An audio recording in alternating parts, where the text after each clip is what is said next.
فرمایا کیا ہوا؟ فرمانے لگے اب تیرا مکان بنانے کے لیے بھی اللہ کے بندوں کی پشتوں پر اینٹیں رکھی جائیں گی. تیرا مکان بنانے کے لیے رب کے بندوں کی پشتوں پر اینٹیں تیرے لیے. حضرت ابو دردہ نے گردن جھکا لی. فرمایا یار جہاں تو ہے نا تو بالکل ہی ٹھیک کہتا ہے. کیوں؟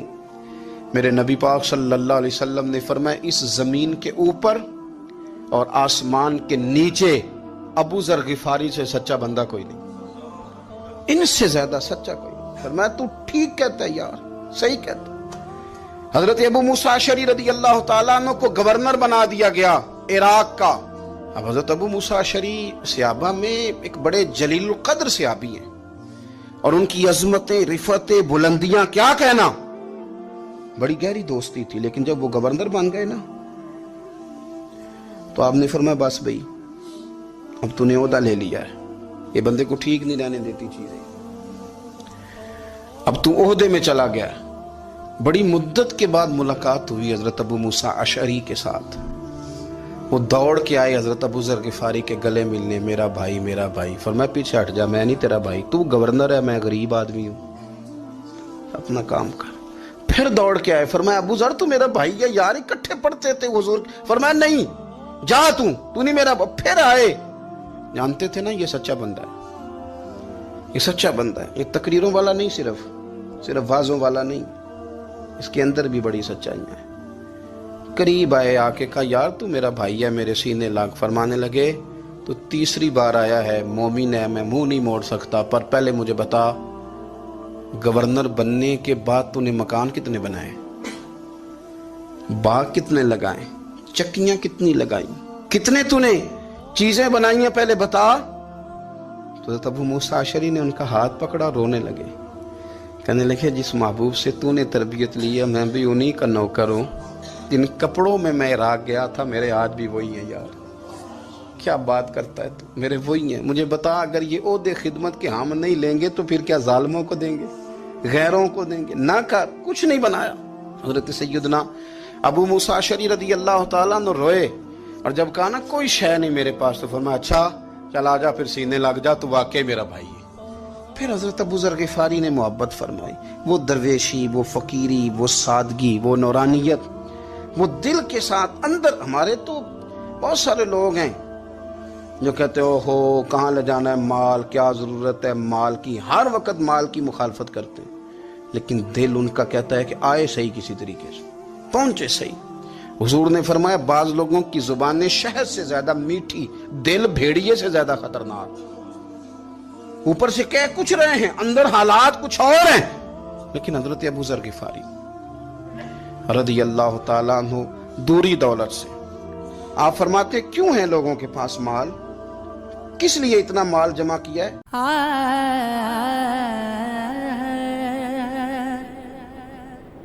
اوکھے سوکھے راہ لے لے کے